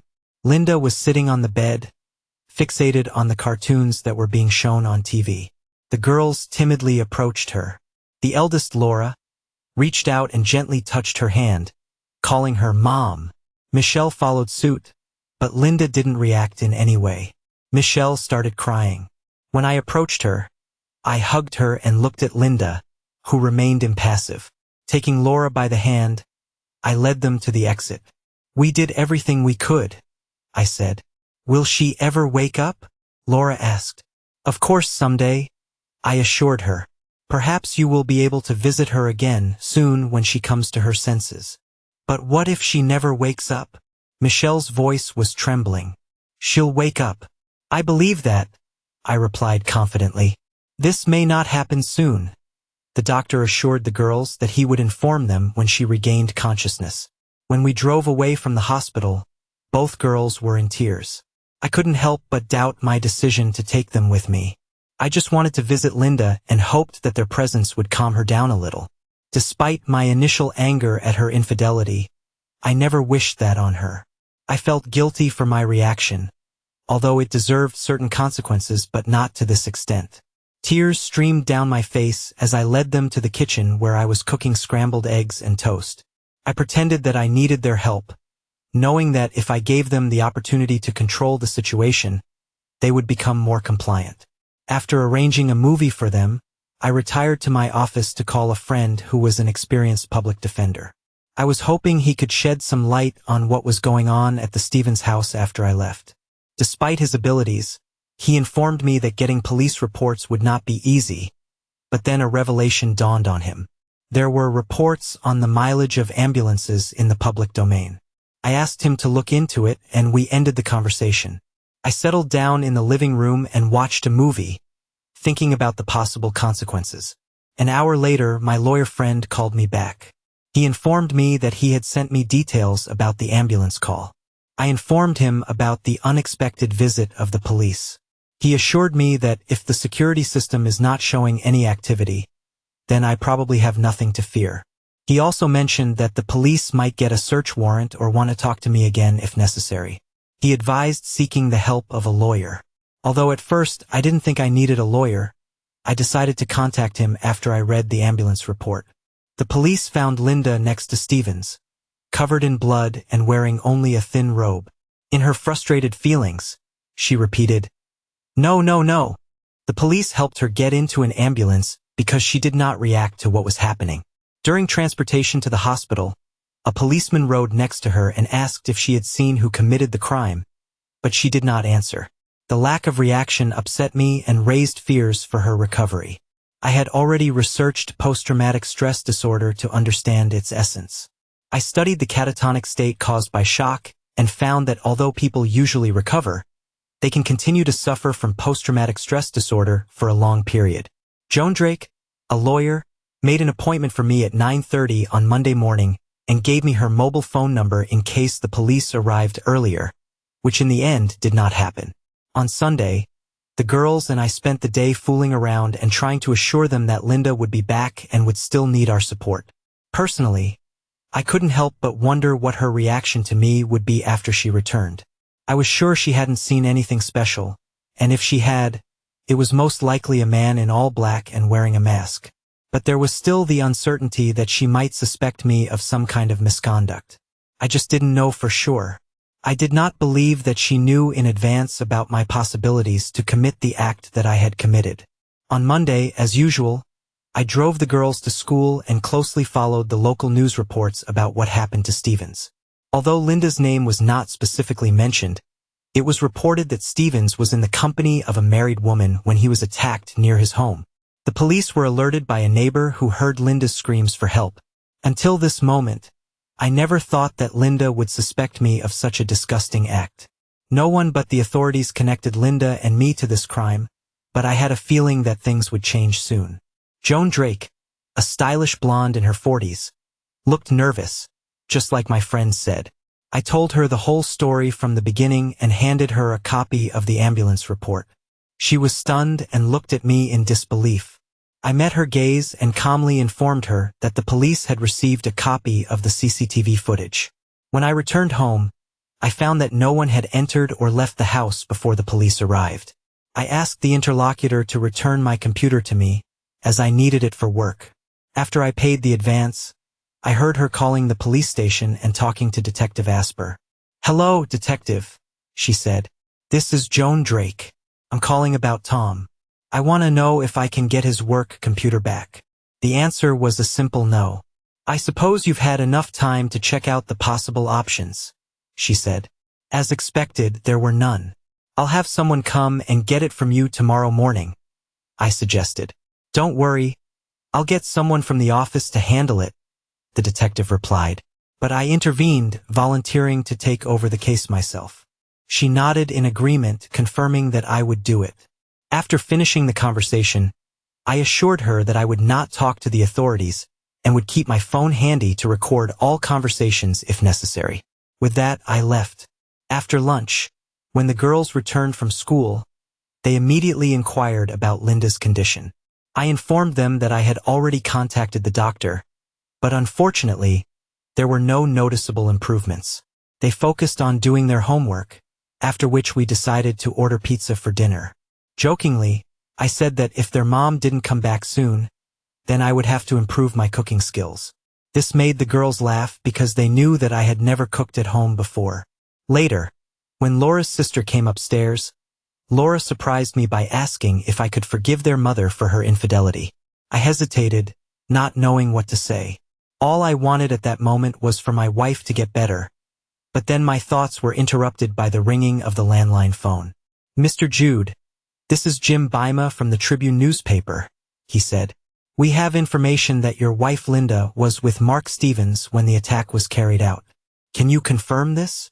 We want to avoid a possible public outcry." My heart sank at the mention of my wife's involvement. I couldn't accept the idea that this new news could affect my children. "I'm not sure," I stuttered, trying to make sense of the information I received. "Please, let's keep this between us for now. Do you confirm this? How do you feel about the death of your wife's lover?" the reporter asked. "I understand your hint. If even one of the materials you have published harms my family, I will sue you and your newspaper," I replied angrily. "It will be known, Mr. Jude. There's nothing I can do to stop it," he said. Looking out the window, I saw a TV company truck parked outside the house. It belonged to Channel 7, I noticed. "I see a truck with a TV. You were right. Damn, I'm sorry, but I have to go," I said. There was a knock on the door. When I looked into the camera, my gaze fell on a young woman with a microphone in her hands. Without hesitation, I spoke decisively into the intercom, ordering her to leave. It was private property, not a place for unauthorized visitors. I threatened to involve the authorities if she refused to comply. "Is your wife here, Mr. Jude?" Annoyed by the intrusion, I quickly contacted the local police department to get help in removing the press from my territory. They arrived quickly and led a group of 6 people off the porch. But my relief was short-lived when I noticed that 4 more trucks had pulled up to the house. Feeling depressed, I decided to consult a doctor for advice on what to do in this situation. I instructed her to ensure Linda's safety until the media arrived. I talked to the girls and suggested that they stay with me and study at home, but they insisted on continuing to attend school, even if they had to live elsewhere. I promised to take their wishes into account. I asked my lawyer Joan for advice, and she offered to make a statement to the press to defuse the situation. We agreed to take advantage of her offer. In a statement released by her office, it says that my family would like her to be able to continue with her normal business. It stresses that I will not respond to any rumors concerning my wife either now or in the future. The statement warns that any further media presence near our house that could harm the family will be prosecuted and requests that the space be cleared of trucks. At that time, Detective Asper and her boss announced a press conference scheduled for 7 o'clock in the evening. Police said Mark Stevens was fatally attacked with a sharp object near his home. Despite the fact that there was a woman in the house at the time of the incident, there is no indication that she witnessed the attack. The investigation of this case is ongoing.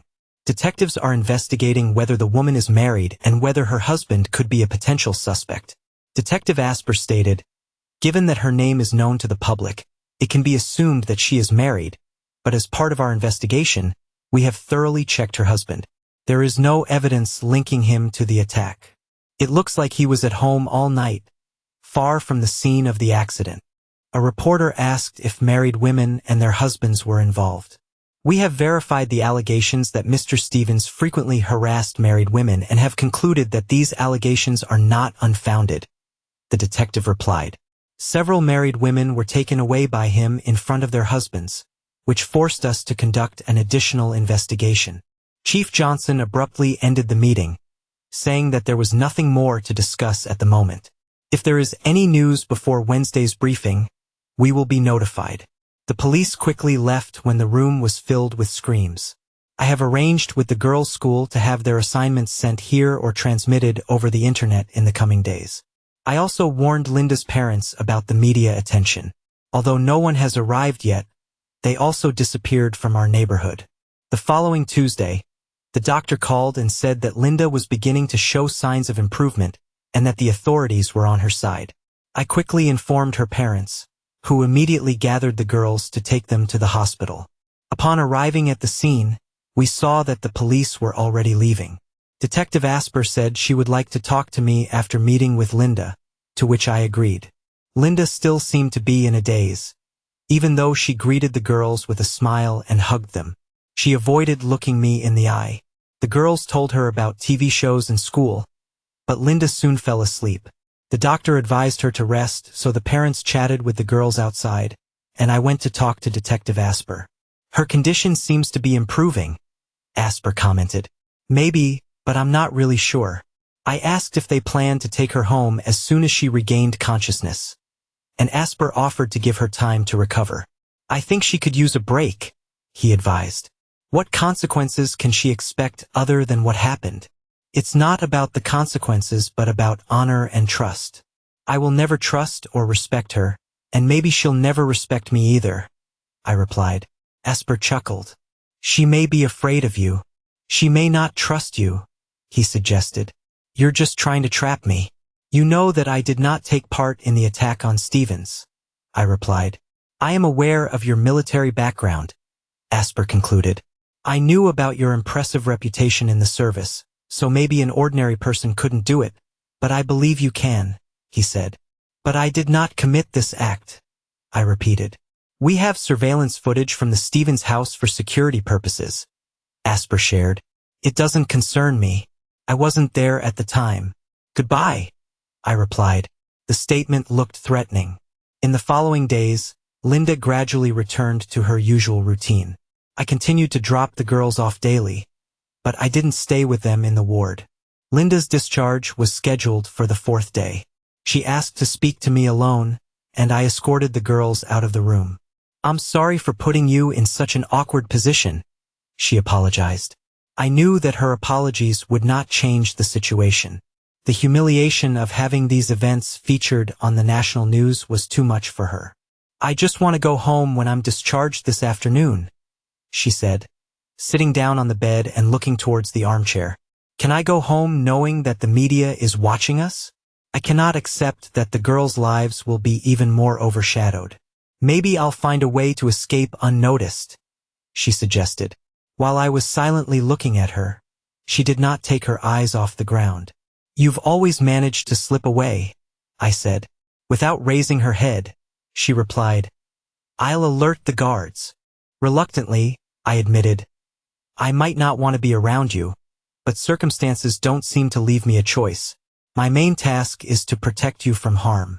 I believed in your love for me and your strength to stand up, or so it seemed to me," I said. "I didn't think about it," Did you make love? I asked. No, she replied. We were both naked in bed when the chaos started. I studied her carefully and realized that she was not telling the truth. I do not know if I can trust you anymore, I confessed. I can't trust you anymore. We both sat in silence, not knowing what to do next. Okay, she finally said. I love you. I didn't say anything. I just got up and left. I contacted hospital security to arrange transportation for Linda so she could come home with me. The car picked her up at 4 p.m., and she got home safely around 4:45 p.m. Upon arriving home, my children and her parents were waiting for me. I made a bed in my office, and Linda slept in our room. The rest of the day passed awkwardly while her parents tried to navigate an unfamiliar situation. The children were passionate about playing Monopoly in the living room. When her father wanted to talk, we moved to the patio. John asked, "What are your plans, Tom?" I replied, "I'm not sure, but it looks like it's over. You have to try to forgive. You have loved each other for so long, and you have a wonderful family." I nodded. I know, but I can't help but wonder if our love really lasted all these years. If she really loved me, she wouldn't have done that. Even if she claims that they did not have sexual intercourse, I can't say for sure. She spent a significant amount of time with him. I continued, "Is it important?" Her father asked. "Most likely she was ready for this.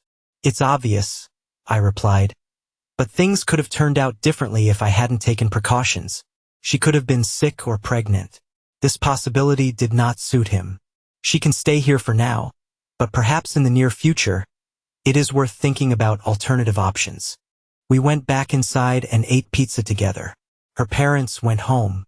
As far as I know, they didn't tell her about Brian. While we were putting the girls to bed, Laura asked Linda about why she had an intimate relationship with Mark. "I'm sorry. I made a mistake and I was wrong. But I'm at a loss. He's just a football player. I was watching him." Linda defended herself.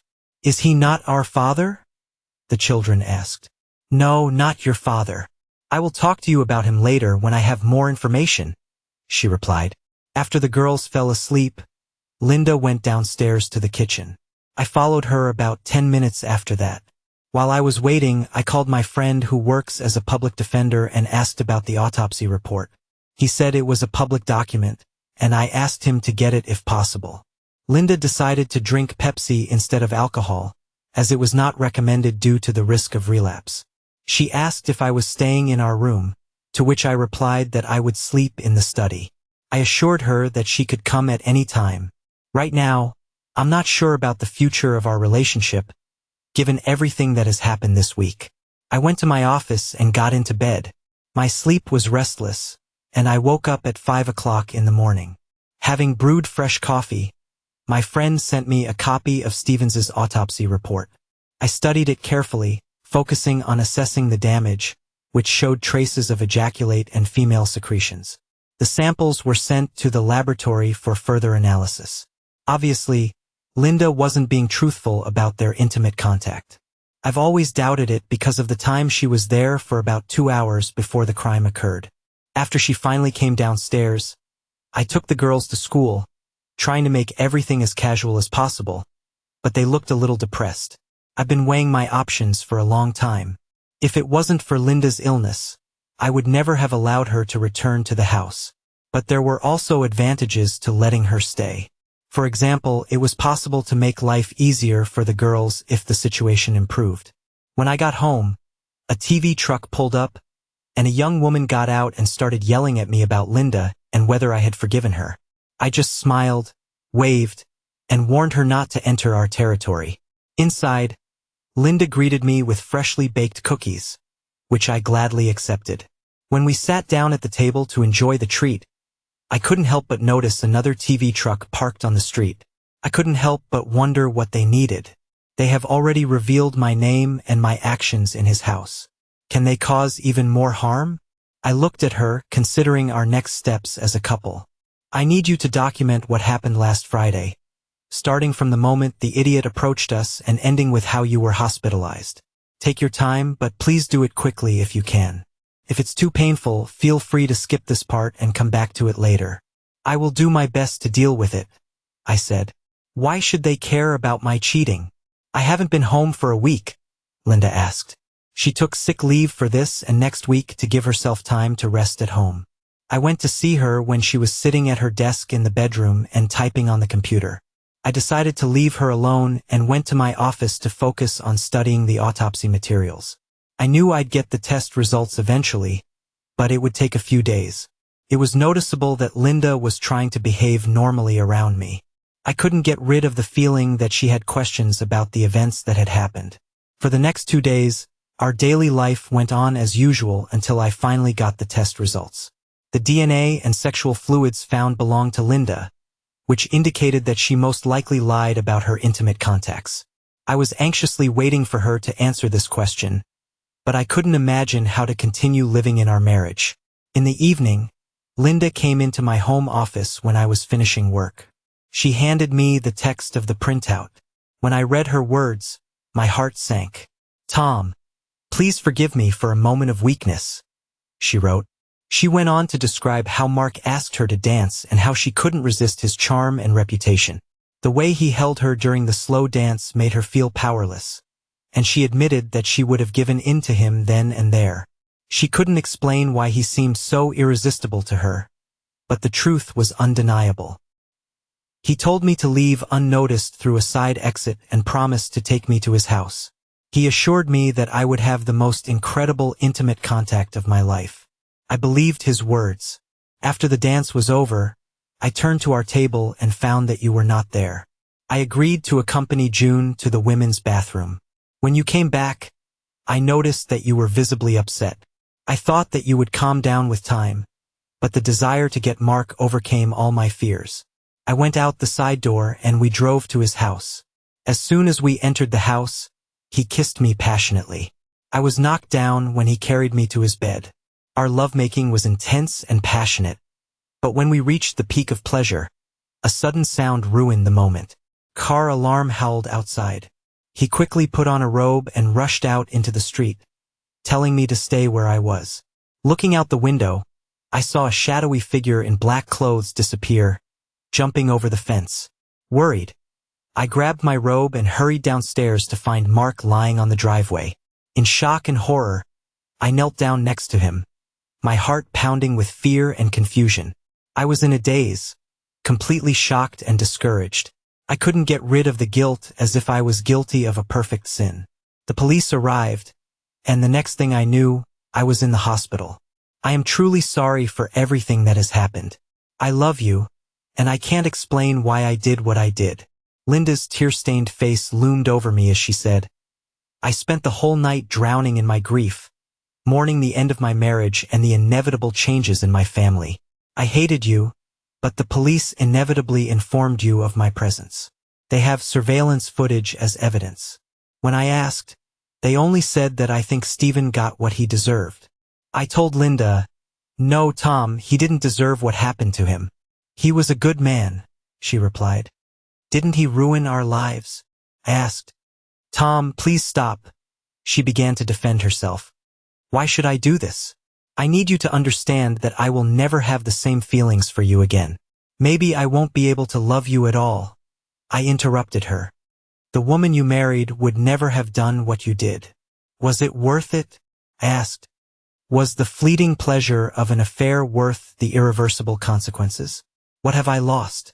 Maybe the pleasure of making love was exciting, but the price was too high. If it was a one-night stand and you could come home the next day, maybe. But now he's gone, and I'll have to deal with the consequences for the rest of my life," I said angrily. "Yes, you attacked him," she exclaimed, turned around, and ran out of the room. "No, you brought him to this," I whispered to myself, "and that was the end of it. Our bond has turned icy." I decided not to make excuses or ask her for forgiveness. I refused to tell her what really happened. I was afraid that if I did, she would immediately report me to the authorities. She was the kind of person I couldn't rely on. She mentioned that if Stevens hadn't died, this night would have been worth the consequences. Maybe not directly, but still. A couple of weeks later, She and I started the divorce process. I asked for custody of the children so they could stay in the family home. Despite the fact that Linda was still working, I did not demand alimony, child support, or unlimited dates. When Linda's health improved, I found it necessary for her to find a place to live. She decided to temporarily stay with her parents.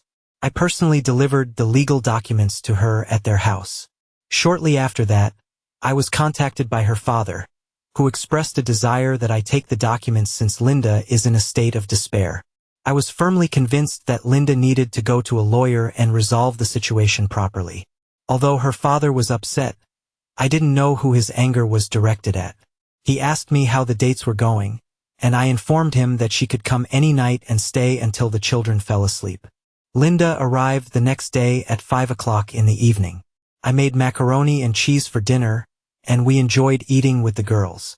Before putting them to bed, we played board games with them.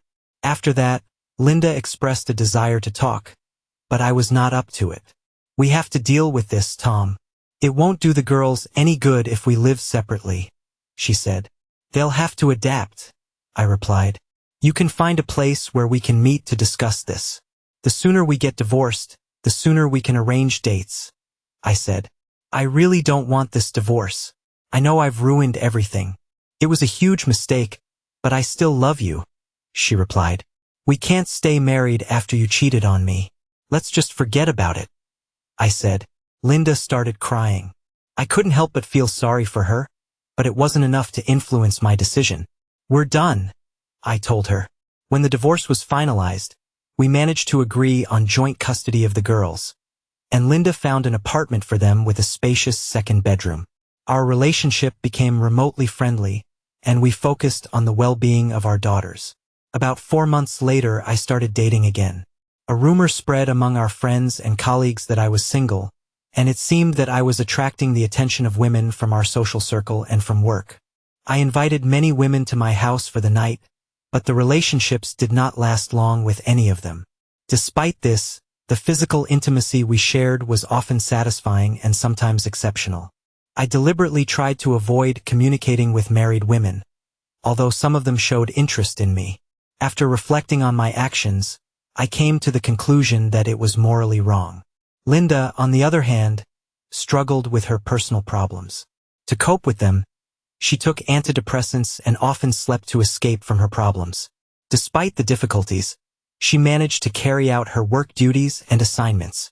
Family and friends have confirmed that she is not currently dating anyone. 10 years later, Laura left for college, and Michelle was preparing for her first year. Joint custody had become familiar to them, and they had adapted well. Both girls dated guys already in high school, and Laura continued to do so in college. Meanwhile, I was in a serious relationship with Cody, a woman I met at a bar. Like me, she was divorced, had 2 children, and her ex-husband lived on the West Coast. At the age of 35, she combined work and taking care of children who went to school. After they left for college, she moved in with me. I was in love with her. She had a great sense of humor. She was smart, and our physical relationship was satisfying. She might not have been as stunning as Linda, but she had a certain charm that attracted the attention of other men when we were together.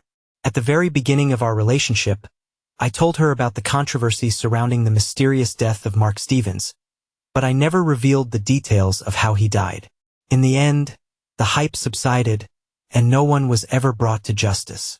One Saturday, Detective Logan suddenly appeared on my doorstep, and I invited him in. He was single and had recently retired. I congratulated him on a good pension, but then asked about the case from 10 years ago. He confessed that he always thought that I had dealt with that idiot, and although he may have deserved it, not my wife. I denied my involvement but agreed that the man deserved his fate. I praised the one who did it. When I asked why he thought Linda didn't deserve it, he simply replied, "Well, it was just one night. Like many other married women, she could just shrug off this fool's advances. If they had tried to keep their affair inconspicuous, maybe I wouldn't have paid attention to it, but their behavior was too audacious and demonstrative," I replied. "How's your partner doing?" I asked, changing the subject. "She's already a captain and a pretty grumpy woman," he remarked. We exchanged pleasantries and he left. As for Linda, she gradually began to come to her senses. While I was driving Michelle to school, we talked about her life on the way back. I asked how she was doing. She replied, "I'm fine. I have a boyfriend. This is something like a friend with privileges. I know that you and Cody are together." I nodded in agreement. "Yes, we are together," I said. Michelle whispered, "I wish none of this had happened." I expressed my regret, and we both shed tears. As I learned from my good friend, Linda was dating an older man, but it infuriated me when I found out that this man was married. I hated Linda for that.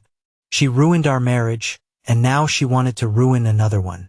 Are there really no free men left? I couldn't leave it like that and found out the wife of Linda's lover and told her everything. Anna turned out to be a pleasant woman and was very upset when she learned the bad news from me. Later, I found out that Linda had an accident and was in bad condition in the hospital. She was hit by a car, and the culprit has not yet been found. I can guess who organized it, but it's none of my business. Maybe this time Linda realized that it's not worth getting into someone else's pants. Story 3. There were 20,000 female students at my alma mater, Temple University. Among them, Diana, my future wife, stood out as one of the 3 most stunning women on campus. One afternoon, 3 goddesses gathered in the cafeteria, attracting the attention of every guy in the room. I went up to them and asked if I could sketch their portraits. Sally, one of the girls I knew from our study group, was there, but I didn't recognize the other 2. "Don't you have anything to do?" Diana, a tall brunette, asked me. I took her hand and replied, "No, there's nothing." Then she challenged me, saying, "Well, then your sketch should be good." I assured her, "Of course it will be good. You 3 ladies inspire me." Diana, the owner of an amazing 10, was the most beautiful girl I've ever met, and the rest had 6 or higher scores. At first, Diana showed no interest in me until Sally, one of the other beauties, looked at the drawing I had drawn and bit into my lips with a passionate kiss. Then she winked at me, indicating her intentions. Diana, noticing this exchange, looked at the sketch and responded with an equally passionate kiss, looking triumphantly at Sally. "You are very talented," Diana praised me. Sally winked again and surreptitiously pointed at Diana behind her back. Sally knew about my interest in Diana and knew exactly how to arouse Diana's interest in me. It seemed like Sally wanted to make Diana jealous as she kissed me before she left. Then Diana surprised me by grabbing my hand and remarking that if Sally was interested in me, then I must be someone special. When I said I didn't have a girlfriend, Diana said I had one now, and we've been together ever since. Despite Diana's quirky and impulsive nature, I couldn't help but feel grateful that she found me intriguing enough to continue the relationship. Now, this sketch hangs on the wall of our living room among many others depicting my wife and children. I no longer do sketches by hand.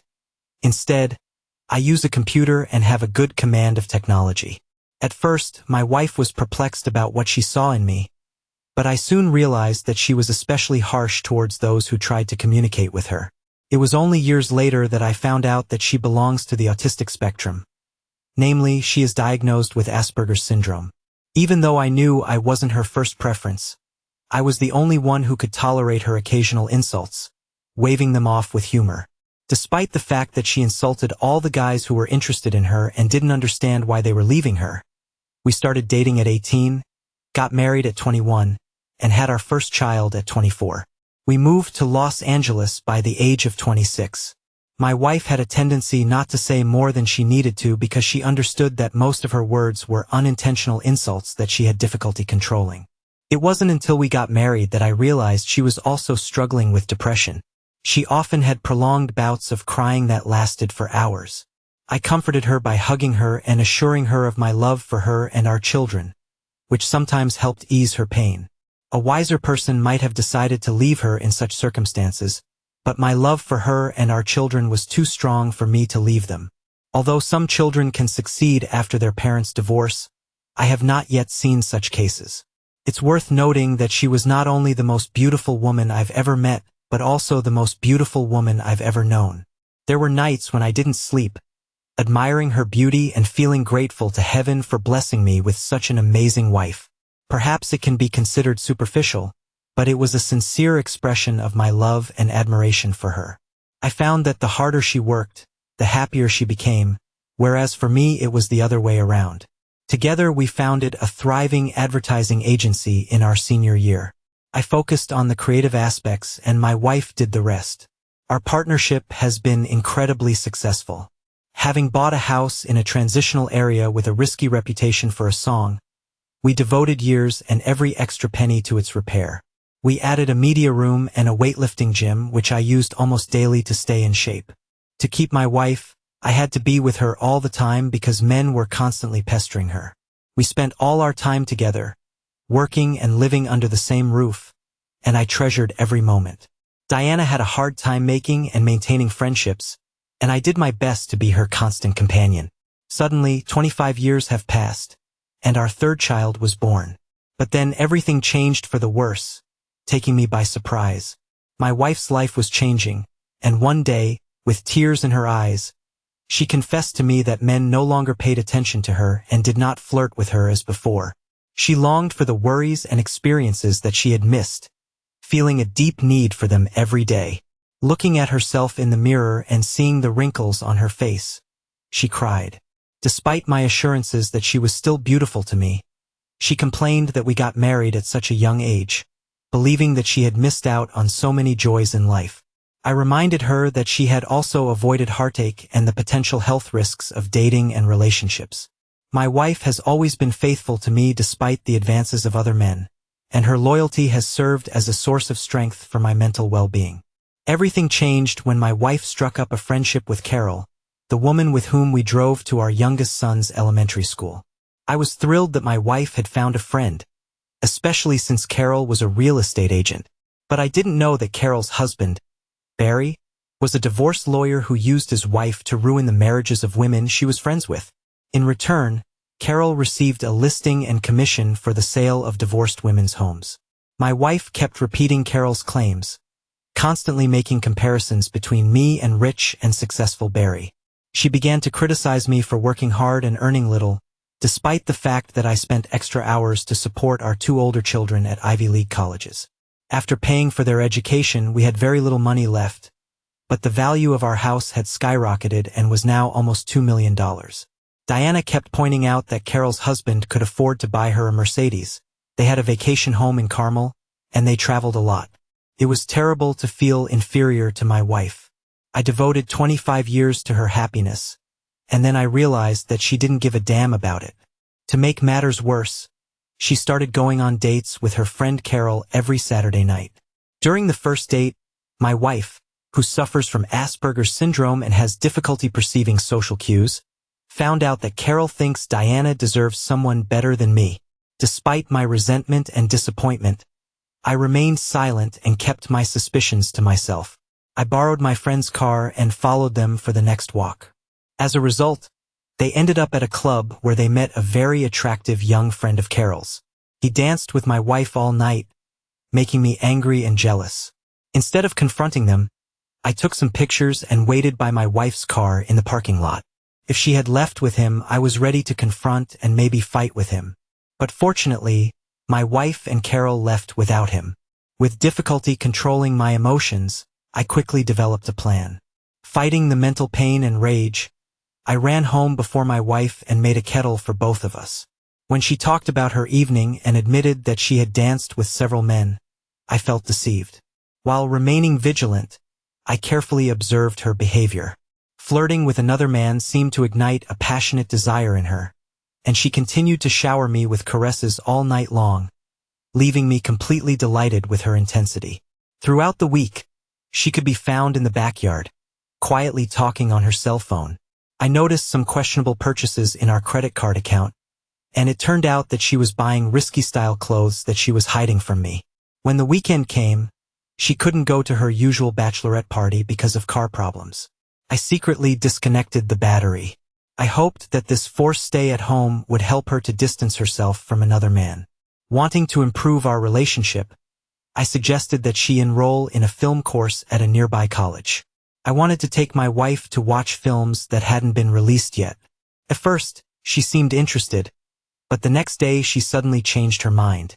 She told me that Carol advised her not to go to classes with me, saying that I was trying to manipulate her. I couldn't understand what she meant. It was complete nonsense. Despite this setback, I decided to surprise her by buying tickets to the ballet on Saturday night, knowing how much she loves it.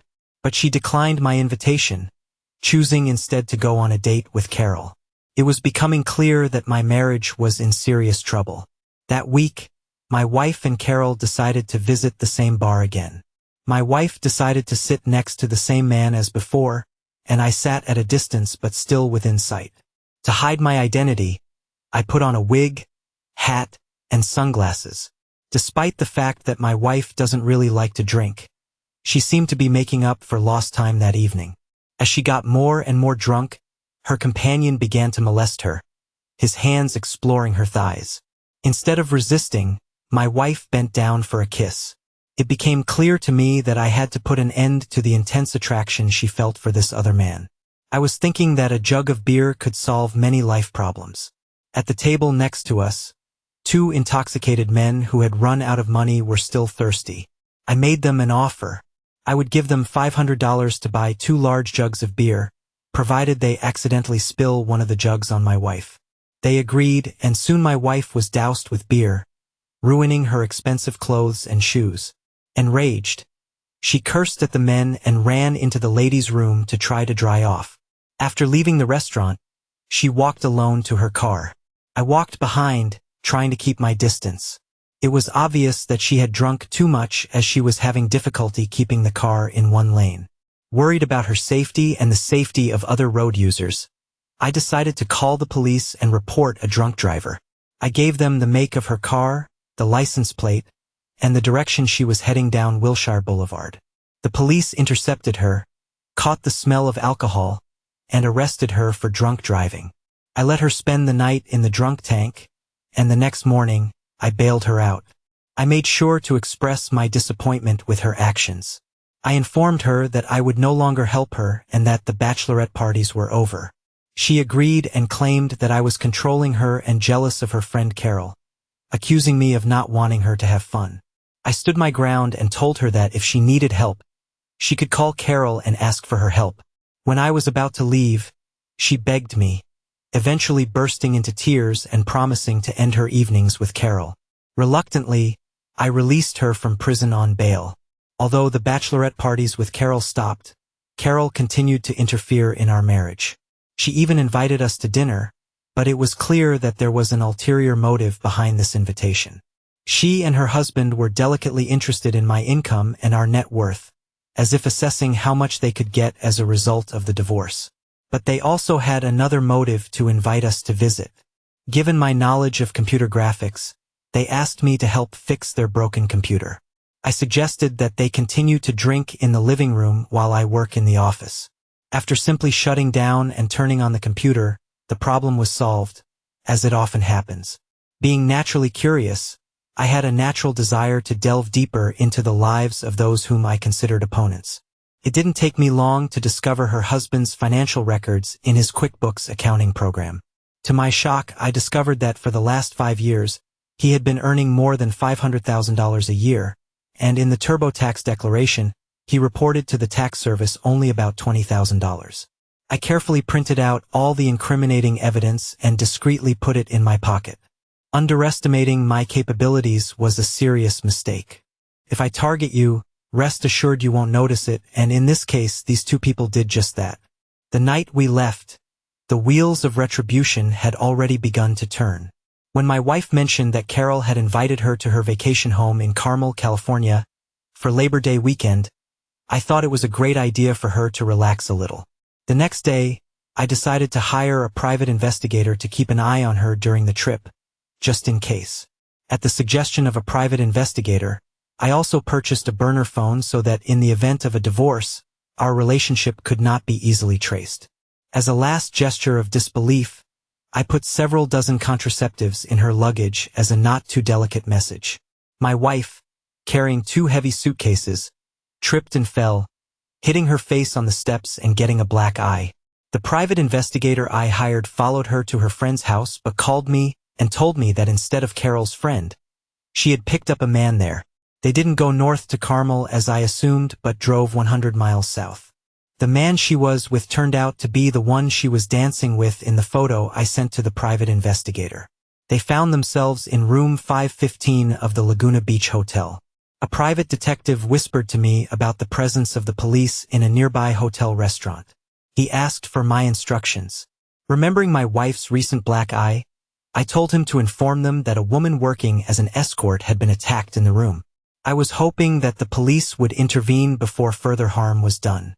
Shortly after that, the private investigator called and reported that my wife had been taken out of the room and arrested for molestation after her boyfriend was arrested for assault and battery. My wife called me in tears an hour later. She asked me to post bail for her release from prison but did not give the reason for the arrest, only her location. I pretended not to understand and asked why she wasn't in Carmel, but she evaded the question. After taking a deposit of $55,000, I promised to go there, withdrawing money from our bank the next morning, but in the end, I never fulfilled my bail plan. I was hoping she would spend the entire 3-day Labor Day weekend behind bars since the previous night in jail didn't seem to have been a lesson for her. I attended the court hearing and saw her plead guilty while in shackles and wearing an orange prison uniform. In the past, I've seen my wife experience various emotions: happiness, sadness, depression, confusion. But this was the first time I've seen her completely broken and defeated. It was clear that she had reached her lowest point. The presence of several contraceptives in her luggage was used as evidence against her, which led to a 6-month prison sentence. The sentence was postponed until she could avoid trouble for a year. To my surprise, her lawyer turned out to be Carol's husband, who also represented my wife's friend John. After conducting a little investigation, my private investigator found out that John was involved in 3 more divorces where Carol's husband represented the interests of the wives. It became clear to me that Carol had devised a plan to bring my unsuspecting wife and John together in order to receive a commission from the sale of our $2 million house and benefit her husband. I could have made a significant amount of money representing my wife in a divorce, despite the fact that she begged me not to do so. But in the end, I decided not to file for divorce for several reasons. First of all, I loved my children and my wife, despite her depression and neurotic behavior. Secondly, I didn't want to let the lawyer and real estate agent who insisted on our separation benefit from our situation. In addition, the thought that I could lose my home, custody of my younger children, and endlessly pay alimony to my ex-wife played a role in my decision to stay married. I didn't want to trade my beautiful house for a small apartment in a rundown neighborhood. My wife realized that Carol's friendship with her was insincere and that Carol saw her as an easy target to take advantage of. I warned my wife that although some people might get away with cheating, karma would eventually catch up with her, and next time I wouldn't interfere if she ended up in jail for 6 months. I also made it clear that if she ever looked at another man, there would be consequences. I threatened to send her sketches and conviction papers to all her acquaintances, file for divorce, and have her lose custody of our children because of her history of drunk driving and being involved with escorts. I also admitted that I had periodically tracked her whereabouts both on my own and with the help of a private investigator and promised quick and serious consequences if she ever lost her way. When I asked if I was a terrible husband, she admitted that her actions were dictated by an addiction to approval. She enjoyed the flattery and admiration of a handsome man who described her as beautiful and alluring. She found thrills in their secret date at the club and the upcoming trip to Laguna Beach, but I warned her that risky behavior could lead to consequences such as imprisonment. I mentioned that I usually behave calmly and avoid conflicts and remembered my last fight in the 9th grade with a larger opponent, as a result of which I had a bloody nose. The only harm I did to him was stain his shirt with my blood. I'm not aggressive unless provoked, especially when it comes to protecting my family. I may not always win, but I never back down. I turned over Barry's tax documents to the Federal Office of Internal Revenue in California, the franchise tax office. They mentioned a possible reward if the information turned out to be correct. My revenge on him was far from over. Tax evasion is considered a serious offense and can lead to professionals such as lawyers or real estate agents losing their licenses to practice. The last two meetings that day were scheduled at the Real Estate Commission and the California State Bar Association office, where I discussed Barry and Carol's financial performance and tax returns. The tax office's forensic accountant discovered that Barry had also embezzled his client's money. Despite this, the state bar seemed unconcerned that Barry was paying a gigolo to ruin marriages. I made it clear that Barry's actions were disgusting and had a detrimental effect on families. They looked at me with disdain as if I naively believed that they would show at least some care. In a fit of anger, I muttered to myself, calling them low-level lawyers. I realized that this insult was unnecessary. What else can you expect from a lawyer? When I left, I didn't know that a few months later I would be happy to read an article in the newspaper that Barry, a well-known divorce lawyer in the district, had been stripped of his license and charged with tax evasion. It turned out that Barry and his partner Carol owed the IRS and the franchise tax office more than $1 million. Authorities found more than $400,000 in unregistered cash hidden in his home safe. Barry was sentenced to 2 years in prison, as a result of which his house and cars were confiscated to repay unpaid taxes. I managed to buy his wife's Mercedes-Benz at a bargain price at an auction of the tax service. I joked with my wife that it seems that living luxuriously like Barry and Carol is easier if you avoid paying taxes. Compared to them, I felt like a loser because I had much less money due to the fact that I followed the rules and paid taxes. But after a year, I was able to pay off my taxes in full after receiving a reward of $440,000 from the tax service. I decided to spend the money on a luxury trip to Tahiti with my wife. During the time we spent there, we were able to mend our relationship and get everything back to normal. Carol now works as an overweight cashier at our local supermarket. Whenever I see her at the checkout, I can't help but smile and feel a sense of satisfaction. I also make sure to get behind the wheel of her old car to remind her of our past. She and her husband never found out how the IRS caught up with them. Karma can be tough, but sometimes it takes a little push to fix everything. 10 years have passed since that incident. It took a year and a trip to Tahiti for our relationship to fully recover. But since then, my wife has realized her mistake and now, like Johnny Cash, remains loyal and devoted.